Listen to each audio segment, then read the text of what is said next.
ഇന്ന് എൻ്റെ എക്സാമിൻ്റെ ലാസ്റ്റ് ദിവസമായിരുന്നു. ഈ കുറച്ച് നാളത്തേക്ക് കൂട്ടുകാരെ കാണാൻ പറ്റാത്തതിൻ്റെ സങ്കടം ഉണ്ടെങ്കിലും ഞാൻ വളരെ ഹാപ്പിയാണ്. കാരണം ഇന്ന് അവരെത്തി.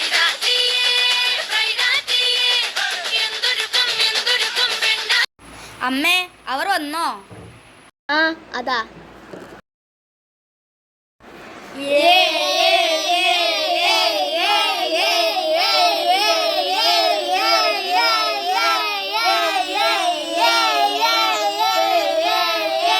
സ്കൂളിൽ അടിച്ചു പൊട്ടാത്ത ചെടികളെല്ലാം ഇവിടെ പൊട്ടും.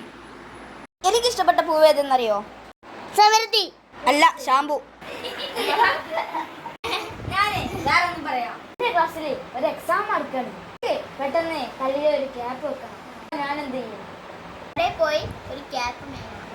എക്സാമിന് കടി പോയി മേങ്ങാൻ പറ്റുമോ? മേങ്ങാനൊന്നും പറ്റത്തില്ലല്ലോ. അറിയോ? ഞാൻ പറയട്ടെ. ഞാൻ പറയട്ടെ. ആണെങ്കിൽ ആ എക്സാമിൽ പൊട്ടും. തോറ്റ് തൊപ്പിയിടും. എന്നിട്ട് ആ തൊപ്പി എടുത്തിട്ട് തലയിലിടും. ഇനി ഞാൻ പറയാം. ഞങ്ങളെ വീട്ടിൽ അച്ഛൻക്ക് ഒരു ഫാൻ മാത്രമുള്ളൂ. ഇനി ഒരു ഫാൻ കൂടി മേടിക്കണം. അവിടെ ഫാൻ മേടിക്കേണ്ട കടകൾ ഒന്നുമില്ല. അപ്പൊ എങ്ങനെ ഫാൻ മേടിക്കും? അവിടെ മോഹൻലാലിന്റെ ഫാൻ ഷോ നടക്കുക ഉണ്ടായിരിക്കും. അപ്പോൾ അവിടുത്തെ ഫാൻ മേടിച്ചു കൊണ്ടായിരിക്കണം. ഇവൻ എൻ്റെ 10 വയസ്സിന് മൂത്തതാണ്. എന്നാൽ 10 വയസ്സിന് പോലും ബുദ്ധിയില്ല. എൻ്റെ മൂത്തതാണെങ്കിലും അവളെ ഞാൻ എടി എന്നാണ് വിളിക്കുക. എടാ, നിന്നേക്കാൾ 10 വയസ്സിന്റെ മൂത്തതല്ലേ?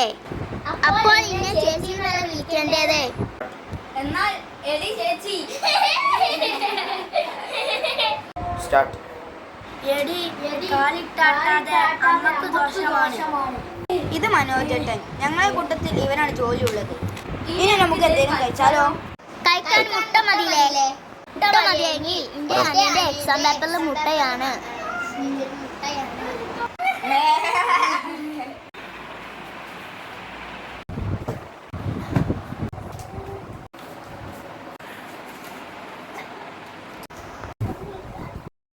ഇനിയാണ് ശരിക്കും കഥ ആരംഭിക്കുന്നത്.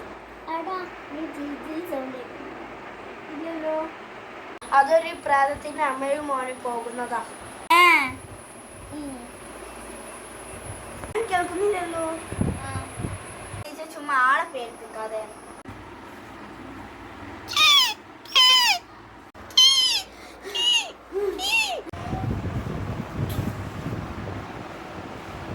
പേടിയുണ്ടോ?